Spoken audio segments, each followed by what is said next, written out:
All right, guys, we'll give everybody one more minute. Really excited for today's training. For you guys who have been here a long time, some of my OGs like Fred and Brett, I love when you guys show up for these, even though you've been through them before. We're going to have some fun. For you guys who are newer, been here joining the last year, if you have not been through our player versus victim training, I think it can be super transformational. I know that it was for me. I'll offer you some personal stories as well and kind of get into kind of some of the things it did for me in my career. But it's been awesome for me. Gonna give everybody one more minute because it seems like we have some people running late. I know everyone. Yes, sir.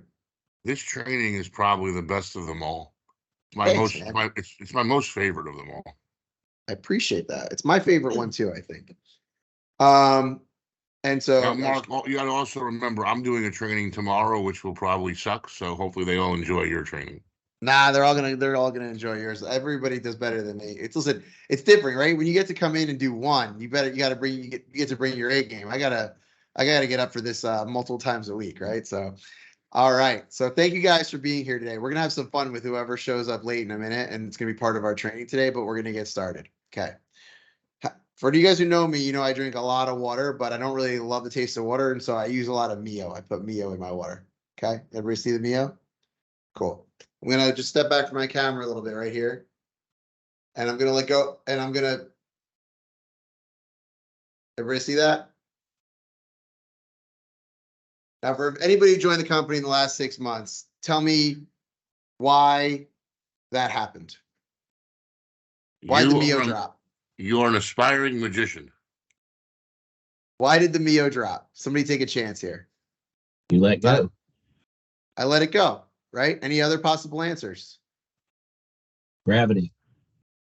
Gravity. Anybody else have any possible answers? All right. Now, if you only get to choose one of those two answers, raise your hand if you think gravity is the reason that the Mio fell. Raise your hand if you think it's because I let it go. If you didn't raise your hand, you have to light yourself on fire. You have to do one or the other. These are the rules. All right. So why is it, first of all, both answers are true. The truth is not enough in this case, right? Both answers are true. It dropped because of gravity. Without gravity, it would not have dropped. It dropped because I let it go. Without me letting it go, it would not have dropped. But the difference in how we see those things in every aspect of our lives is the difference in our level of success and our experience as human beings. Because through one prism, we choose to focus on the thing that we had control over. And on the other side of it, we focus on what we don't have control over. Everything in life can be divided up by that vector. Things we have control over or things that we don't have control over. Okay? So who just showed up? Anybody have a name? Who was one of the last people to trickle in? Anybody here show up late and willing to have a little fun with me? All right. Kate, were you late? We're going to get whoever, Dave, like a minute. Figure out who the next person is and who comes in, and we'll call them out. You ready? We're going to have some fun with it. Whoever the next person is. I chose to let go of the Mio, which is why it fell. Okay. Now, if you believe gravity is the number one reason, then this becomes a miracle because it's not falling right now, right? I'm acting on it. It's a very simple concept. Okay. One of my favorite, the video that Fred Kaufman does, who talks about player versus victim. He shows an example video, and there are two people standing on an escalator in the middle of a huge open office building. No one else is around. And the escalator breaks while they're on it. And they start screaming, "Hello, anybody? I'm stuck. Can anybody help us? This escalator broke and we're stuck. We need some help." Sounds like a pretty ridiculous concept, right? Because what would you do, Evelyn? What would you do if you got stuck on an escalator? Start walking? Yeah, you just walk up the stairs, right? And so it's pretty funny, right? They say that's a pretty funny concept. Well, what I will say is, in my experience of coaching, working with loan officers, realtors, and other business professionals, I see people stuck on escalators everywhere I go. I go in and go, "Hey, where are you stuck in your business? What is your problem?" And they always start talking to me about the things that are outside of their control. Right? We can play the game right now. If I ask you, hey, are you on pace to hit your goals this quarter? No, I'm not. Why aren't you? Does your mind go to the market, busy with my kids, I got sick, I had 2 deals fall off I wasn't expecting, all those different things? Or are you like, I failed to prioritize prospecting, didn't use my time effectively, could have done more of this, could have done more of that? The difference between those 2 people is tremendous. And it really comes to terms of having a fixed mindset versus a mindset where you can change things, right? Which is, hey, are you the problem or not? Innocence with any problem equals impotence. Who was our 38th person to show up? Anybody see him come in? We had 37, now we're 38. Who was it? Come on, you gotta have some fun here and call somebody out. Whoever the next person is. Fred Long. What was it? Fred Long. Oh, yes. Fred, where are you? Put your camera on. Are you there? Oh, come on, Fred. All right, whoever's next, we'll call him out. I'm on the phone, dude. So, but okay, I just hung up. Nice. Were you late? No. You weren't late to the training? No. Why were you on the phone? I mean, sometimes phone calls come in. I had to answer them, you know? I had to answer them. Sometimes phone calls just come in. I had to answer them. Right? Is that a player's answer or a victim answer? Oh, I'm a player, baby. Right? And so, by the way, this is fun. How many of you guys have kids? Anybody ever have the experience of your kid comes in and goes, I broke the toy? Is that what they say? No, what do they say when something breaks? The toy broke. It broke. It magically broke. We learned to be victims from a very early age. Where were you when it broke? I wasn't there. What'd you do? I didn't do anything. The toy broke. We have suicidal toys. Right? It just broke. The milk spilled. The kid never says, I spilled the milk. Mommy, daddy, the milk spilled. Right? It's so, innocence feels so good. It's not my fault. Right? But if it's not your fault, then you can't be part of the solution. And so the cost of innocence, the cost of the phone rang, I had to answer it, right? Ignores the choice of, did you have to answer it? By the way, picking out Fred because he's been through this training 5 times and he knows I love him, okay? When people are late for work, what do they normally say? If you're late for work, when you had to actually go to an office somewhere, what were some things you actually say to people? Were you like, do you say, I failed to prepare for traffic? Is that what people say? No, they never say that. They say, oh, I hit traffic. My alarm didn't go off. Not I failed to set my alarm. I failed to adequately prepare to make sure I had the tools in place to wake up on time. But we say innocent, I hit traffic. How many people have had somebody else in their office show up late every day and every day it's traffic? Well, that's not traffic, guys. That's just how long it takes to get to work and you failed to prepare. Right? So most people live somewhere on a prism of victim, nothing ever is my fault, and player, I am 100% in control of the things around me, or I focus on those things. Now remember, it doesn't matter what's true. The same thing with the Mio, right? Both things are true. Gravity makes it fall, and I let it go, falls. But when we choose to focus on the things that we have control over, even when it's only 10% we have control and 90% we don't, we become players in our lives. We have choices. We can walk off the escalator. So is it anybody's fault in here that interest rates went up? Raise your hand if you think it's your fault interest rates went up. It's not your fault. Raise your hand if it's your fault that home prices went up at a pace where now a lot of Americans can't afford to buy homes. Raise your hand if that's your fault. Is inflation your fault? Is the fact that there are more loan officers than people who need loans right now your fault? No. If you spend a bunch of time thinking about those things, you're choosing the innocence option for why things are hard right now versus the player option, the victim option. Are there loan officers in this country this year that will grow their business from last year? Inarguably, yes, right? Is there one in your market that will grow their level of production? 100%. Doesn't matter which market you're in, okay? So as a player, you focus on, okay, here is the situation again. And by the way, this is important. I'm not talking about delusional optimism, right? You have 100% control. You got to get out there and do it. Everything's going to be great. Anybody complaining about the market is, lying to you. It's the media, blah, blah. No, that's not true. I'm not talking about being delusional. The market sucks right now. The question is, what am I going to do about it? Right? I'm not talking about delusional optimism. And I think that sometimes people get this confused. Sometimes I hear people like, oh, people complain about the market. It's not the market. No, it is the market. And what are you going to do about it? Because there are a ton of pieces of this that you have control over. Right? Are you focused on how you adjusted to the market? Say, hey, listen, I failed to adjust to changes in the market, and that's the reason I'm not hitting my goals. That's a player statement.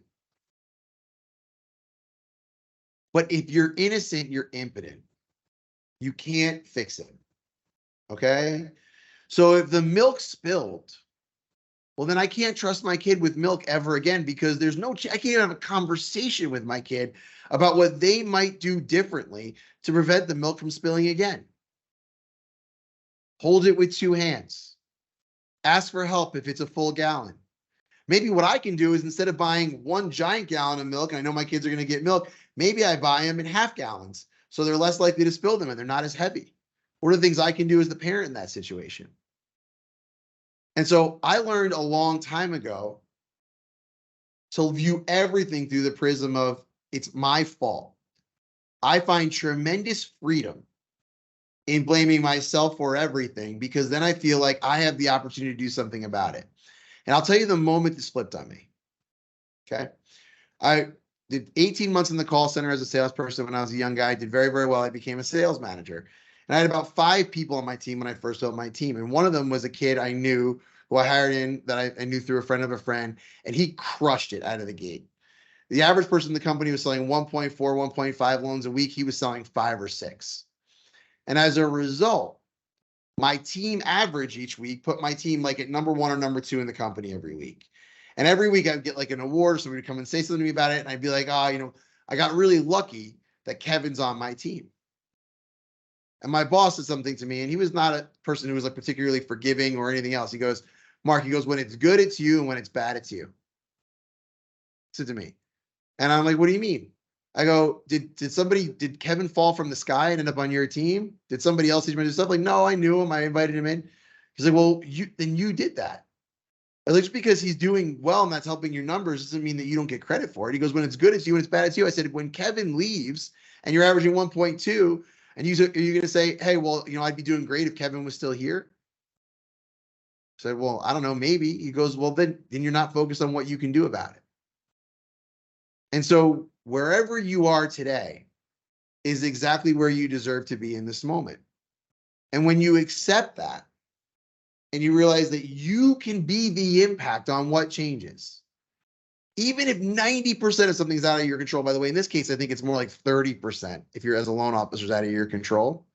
But even if it's 90%, the people who choose to focus on their 10% are the ones that experience compounding growth and success. They don't have a fixed mindset. They believe that them getting better, their skill sets, their attitude, their optimism, their growth, the reading they do, the compounding effect of things, if they get better, then they will change that outcome, and they're focused on the player's response versus the victim ones. Ninja talks about this as well. They call it responsibility. And we think of responsibility as like, is it your fault? Well, no, it's not your fault that interest rates went up. But the responsibility is yours because you have the ability to respond. I watched this happen. I'll never forget this. When I first opened my first branch, Brett and Nicole, we opened our first branch of a company, and we hired this guy in. His name was John Feeney. And John Feeney had caught the tail end of like the stockbroker wave. When stockbrokers were still selling stocks in fractions instead of decimals, these stockbrokers made a killing because every time they swapped out trades, you could pick up a little bit of a fraction. And even if you were losing overall, you could win.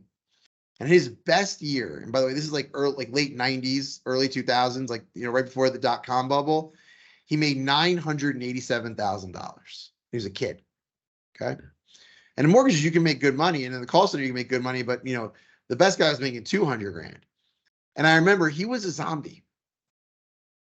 We have a loan now as a loan officer, and a loan goes bad and it ruins your whole week, right? For me, I would freak out. I'd be like, what am I going to do? I got to get this thing done, this appraisal, this thing, having bad news, everything seemed the end of the world. And for JJ, he was a zombie. He goes, I used to make or lose $100,000 in a day. None of this impacts me, right? Well, when you live that way and you're at the effect of everything and you can't respond, he had no ability to respond. Whatever serotonin he had that came from those huge highs and lows, no ability to respond, it just kind of moved along and it was sad to watch. Okay.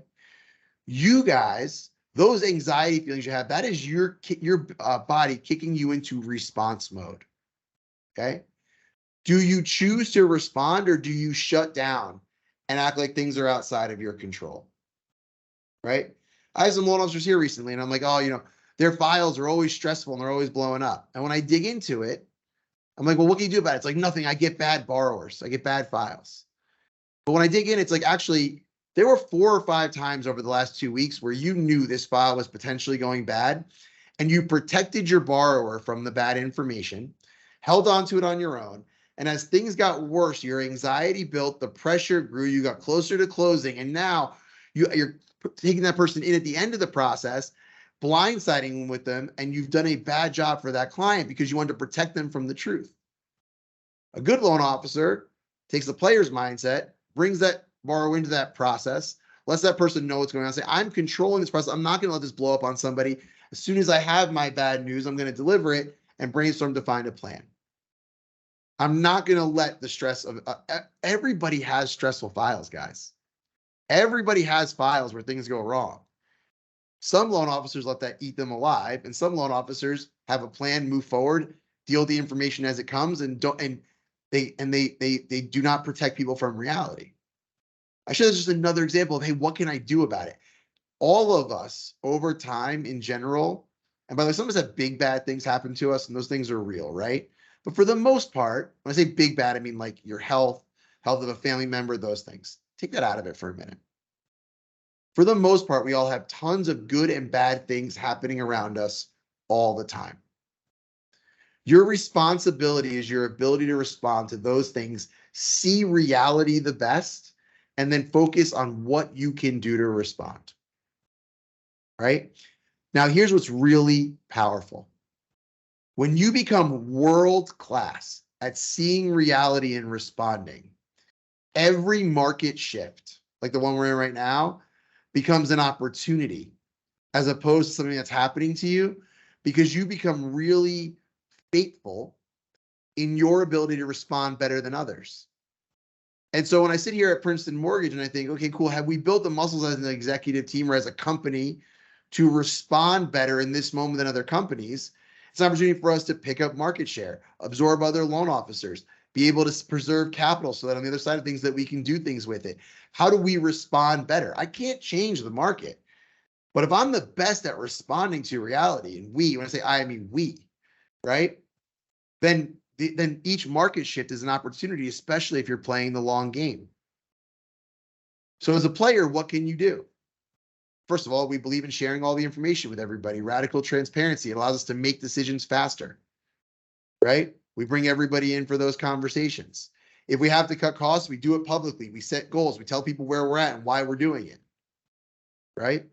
So cool. And I think that's going to give me a better ability to respond as things go forward. I can't control where the market goes, but if we become world class at responding and having the ability to respond and change over time, that's the advantage.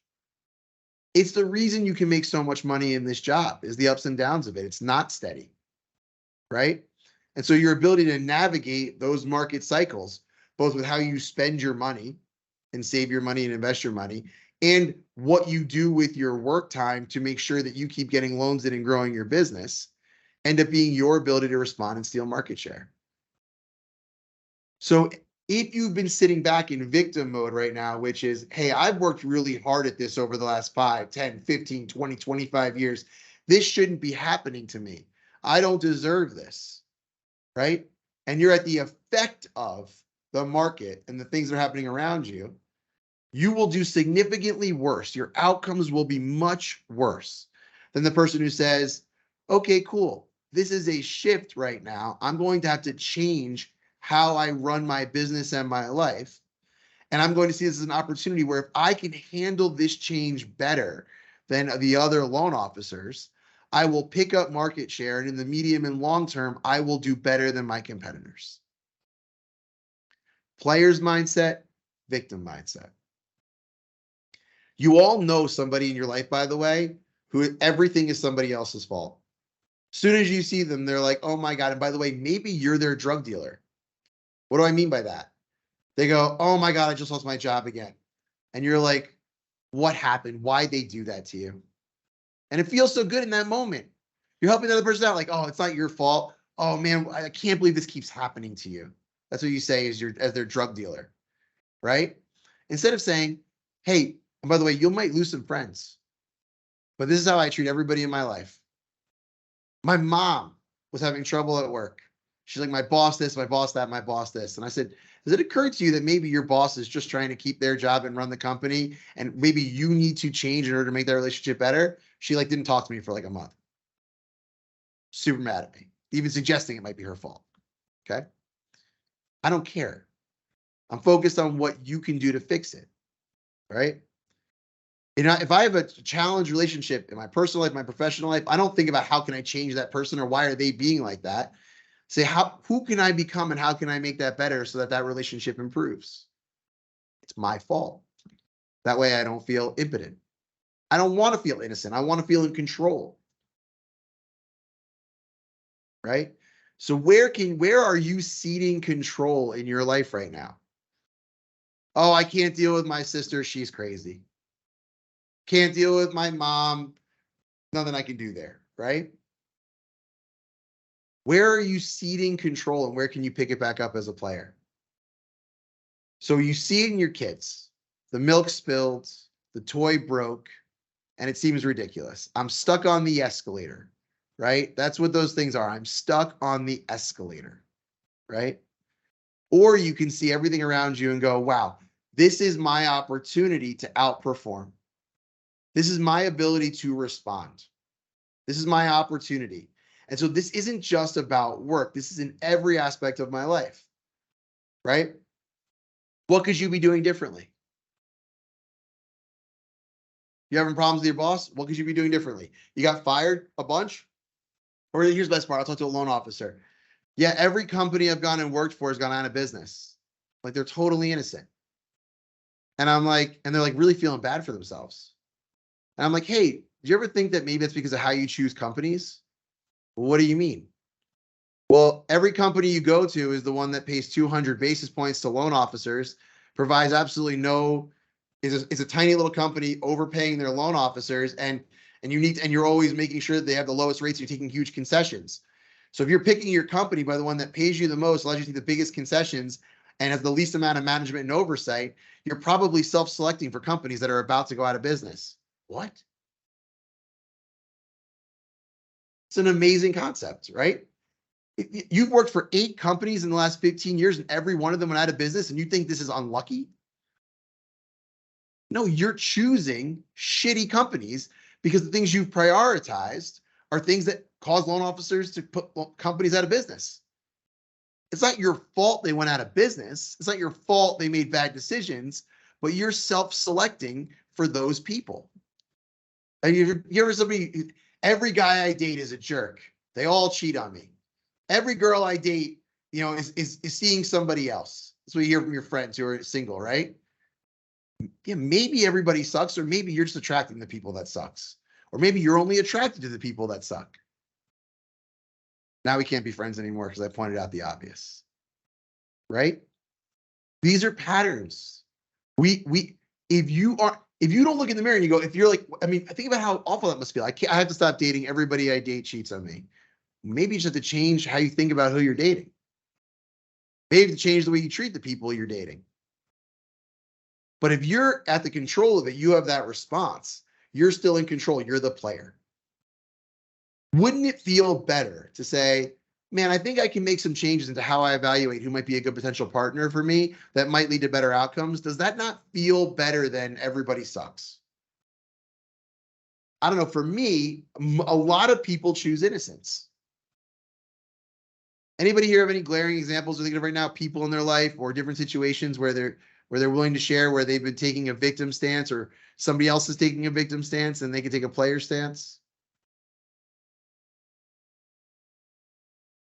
I had a guy run into the back of my boat. And, ran into the back of your boat. Okay, tell me about that, Dean. At the gas station. He didn't see the skeg on the outdrive, and he walked up and said, "Your boat broke my headlight." I was sitting still, and he ran into it, and my boat broke his headlight. That is super victim language, right?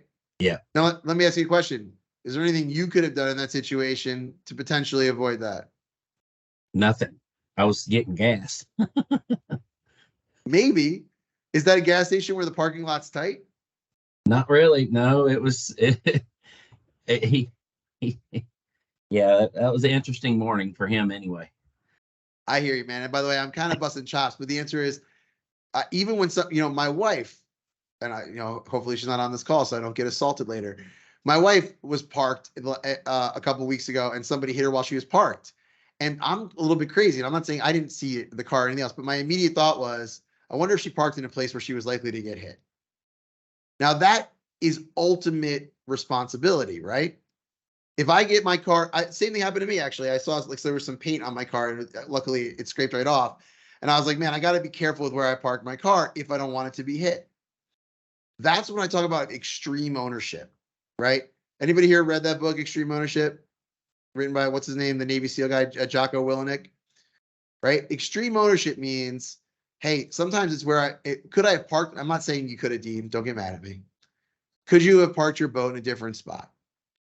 Could you have gotten gas, waited till the other pump was better so that you didn't get hit? It might only be 1% our fault, but is there a thing that we can do to avoid that, right? And so, yes, unfortunate things will happen, right? How can we mitigate those things? How can we respond, right? And so, anybody else have any other examples? Come on, guys, share. It's so much more fun when you share. You'll feel better.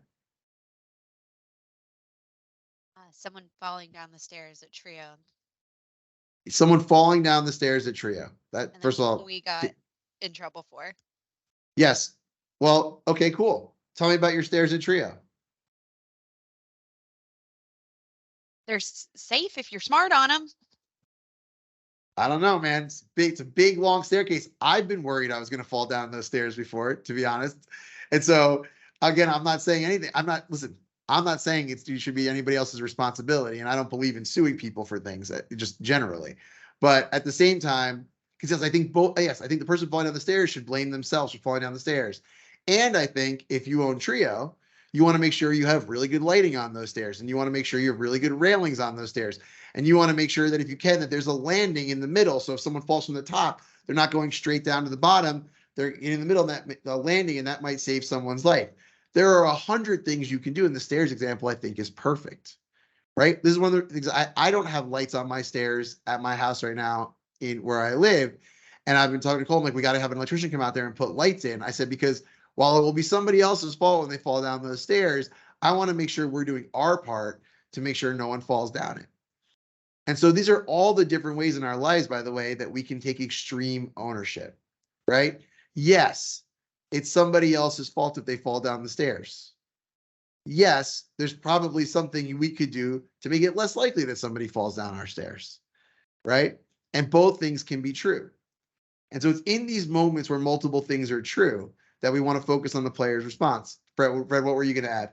I have one here. I was going to wait to see what I don't like taking everybody else's time up, but like your insight on this. How about Lamar Jackson, right? So this guy, awesome, incredible athlete, could have just made zillions of dollars last year, came to something, be completely happy with it, He sits out, little injury, big injury, whatever it is. He's pushing. Now he's got all his friends posting how it's everybody else's fault. It's the owners. It's everybody else's fault why they're not signing Lamar. And now it's everybody else's fault. Like, I can't grip this situation. I don't know why, but it's bothering me. Well, so two things. I'm not going to judge Lamar's mindset by what his friends are saying on social media. And I actually think here's what I would say. In general, I think Lamar is taking a player stance. Lamar Jackson is a quarterback for the Baltimore Ravens. In case he was at least. We'll see what happens. Yeah. And by the way, he was a unanimous MVP his second year in the league. He's probably one of 8 quarterbacks that can take a team to a championship multiple times. You don't have to get lucky, right? He's really good. Okay. Guy named Deshaun Watson got a $250 million fully guaranteed contract. No one in the NFL has really gotten guaranteed money like that before. So Lamar's like, well, if he got it, I'm better than him. I want it too. And the owners potentially are conspiring against that because they don't want to do other guaranteed deals. Great. That's kind of the situation. The first thing is, whatever happens to Lamar, it's definitely his fault. Okay? All of it. And whatever happens to the Baltimore Ravens is definitely their fault. And whatever happens to the NFL as a result of this is also definitely their fault. And so that's what I mean by this is, if you take extreme ownership, I think wherever it ends up, all parties will be responsible. By the way, it may work out for Lamar. He may end up on some other team with a fully guaranteed deal or make more money or whatever else it is. We got to see how it plays out, right? But I think Lamar was actually pretty intentional about this. He bet on himself and the fact that this is going to work out in his favor. Maybe it will, maybe it won't. We saw the same thing with Saquon Barkley. The running back market went really bad. He probably should have taken that $12.5 million a year, and now he's going to maybe getting Miles Sanders money, right? And so if you guys aren't sports fans, I apologize, but I'll just say that yes, everybody in that situation needs to take ownership, right, of what's going on. And so however it ends up, people should be really focused on if it doesn't end up the way they wanted, they should be really focused on what they would do differently next time. But do you think Lamar is the victim in this situation? I don't believe that I guess what I'm trying to say is, if someone does something to you with malintent, that's not even in their own best interest, but it's to you, then you're a victim, right? I'm not trying to, there's real victims in the world. But what I will say, in the game of business, where Lamar is up against the billion-dollar owners of the Baltimore Ravens, and Lamar is going to make hundreds of millions of dollars no matter where he ends up, there are no victims in this classroom, as Michelle Pfeiffer so eloquently said in Dangerous Minds for you guys who are my age. There are no victims in this classroom, right? There are players on both sides. And by the way, I think it's pretty smart for Lamar's friends to go on Twitter and blame everybody else and do those things. I think it puts pressure on the organization. I think it's all smart, right? And we'll see where it ends up. But I guess what I'm trying to say is, hey, no, I don't feel bad for Lamar or the Ravens or anyone else. It's business, and I think that they're all doing what they think is in their best interests, right? And so here for you guys, right, you have to figure out, hey, in this market, yes, if Deshaun Watson didn't sign that deal, the Ravens wouldn't be dealing with this right now. The Ravens also could have signed Lamar to an extension before Deshaun Watson signed that deal last year. Most second-year MVP quarterbacks get the extension earlier. The Ravens didn't want to do that. Now they're paying for that decision. By the way, the end result might be Lamar leaves, they get a first-round pick, they draft the next Tom Brady. We don't know what's going to happen as we go forward. But I'll say, if you look at the calculations, there's 100 things I can think of in that situation that everybody could have done differently that might have led to a different outcome. By the way, that's what they should be focused on. Right? And so if Lamar's sitting at home going, F the Ravens, F the league, I don't know that he is at all, right? Well, then I think he's going to look in the mirror and wonder how he ended up here, right? And so, and at the same time, he's like, hey, listen, I'm taking action because I'm going to win this thing and we're going to change the way players get paid in the NFL, and I'm willing to go down as a martyr if I need to. Well, that's a player's mindset. He might be getting exactly what he wants, right? And so we'll see what happens with that. Any other situations? I hope that's clarifying for people. Anybody, whether you're a sports fan or not, it's you. As my manager said to me when I was 23 years old, when it's good, it's you. When it's bad, it's you. And when you accept that fully into your heart, right, you actually gain peace, because now you have the power and the ability to respond to change the outcomes. right? And then I'll say to beat yourself up. Just accept that you are where you are because of the decisions you've made, and you can be somewhere else if you make different decisions going forward. Mark, right? can I add something? Yeah.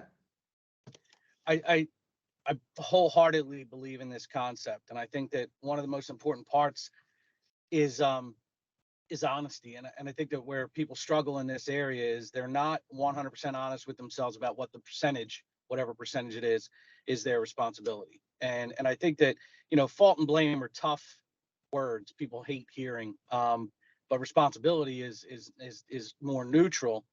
And like everything, you know, the example I was going to give was that I had a buyer get mad at me because of the way our fee sheet prints out. If you have a gift in the file, the gift shows up on the fee sheet. It doesn't change the bottom line. It just shows up there. It's very confusing.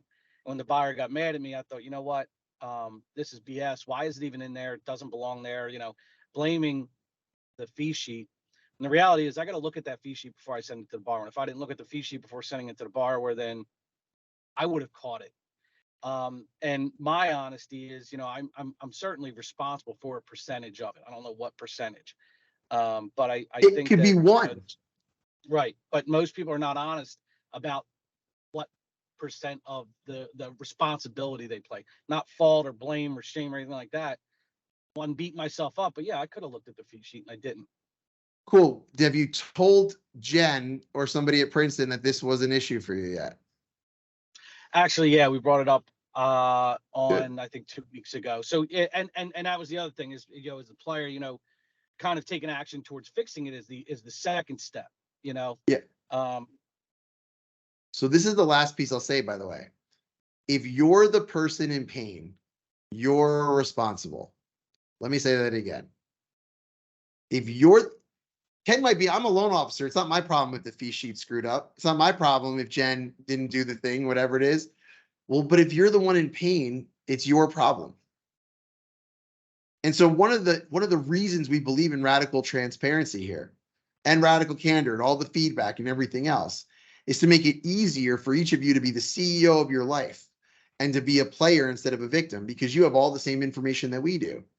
And so if the fee sheet is not the optimal and you work somewhere else where they do a better job with where they put the gift, you got to say something. And then you don't say it once and have it not change and go, well, I did my part. No, you got to say it every friggin' day until someone tells you they got it and they fixed it. Because you're the one in pain, so you're responsible. And again, when I talk about extreme ownership and being a player, that's what I mean. Most people know it's wrong, find a workaround, never say anything. Some people will say it one time, like, hey guys, just so you know this is wrong. It doesn't get changed, they work around it. Players, people at the top of their game, will follow up once a week for 32 weeks in a row until someone makes the change. And you might be like, why should I have to do that? Well, you shouldn't have to do that, but you're the one in pain. And I'm committed to being the CEO of my life and work. And so I'm going to do whatever it takes to get the outcome I need, because I'm a player, not a victim. Right? And that's a perfect example, Ken, of the mindset shift. Right? And for me, right, and my role here, man, you know, it's like, oh, this person can't get this accounting thing right. I'm not in charge of accounting, right? Like I could, like, no, actually, I need to go find a way to get that thing fixed. And that means I have to figure out how all the accounting stuff works to do it myself. Should I have to do that? No. This is just an example, but I got to figure out how to get it done, right? In fact, our Genius Bar team, as I look at Dave and Jamie, their entire thought process all day, every day needs to be that they're the CEO of everything. They got to find a way to get it done no matter what. And it's all their fault. They got to figure it out. And that needs to be the mentality all the time. Because if you call them and they go, well, that's not really my problem, you'll never call them again. You'll lose faith in them, right? Instead, they got to be like, I got it. I'll dig into it. Let me get back to you, right? They got to own it all, right? And so it's the same thing. And by the way, if they're not, now I can put extra pressure on them. They got to own it all for sure. So guys, I recommend don't be anyone's drug dealer with this. And by the way, don't have friends in your life that are your drug dealers. Cut the people out of your life that when you tell them something's wrong, they go, what did he do to you? What did she do? My kids go over from school, they're like, my teacher was mean to me. I'm not like, F your teacher. I'm like, well, what did you do? Are they mean to Can I just everybody? say something to this, Mark? Yeah. I know it's the end of the training, and this is my 30th time through this. But sometimes, don't you feel, once you get a negative, you attack everything like that. Right away, you're like, well, you probably did something wrong. Don't you think that's going to be misinterpreted somehow? By my kids, I don't care. It can be misinterpreted any way they want. I want them to be thinking that way, and they can. I want that always to be the case. What could you have done differently to prevent that? But with other Right? people, like if you're always doubting their initial Listen, story, here's what or I'll say. whatever. Yes, I think there are certain people that don't want to be my friend. And by the way, I think for the most part, I'm okay with it. Now, listen, if someone's my acquaintance and they're not the kind of person that opts into this lifestyle, I'm not going to bust their chops. We can be around each other. And I don't need to call. I'm not running around calling everybody out. But if you have a meaningful relationship with me, especially if we aren't like, we don't have to, like we aren't blood related, it's probably because you're the kind of person that's chosen to say, I want to be better. And I love it when you call me out on my shit. I surround myself with people who love to be called out on their shit. And that's very intentional. And by the way, I love it. Like when someone gives me like, dude, really, it's their fault, like 100%. Like I love those moments where I get to learn something and have my mind changed about something. Right? Like it's magical.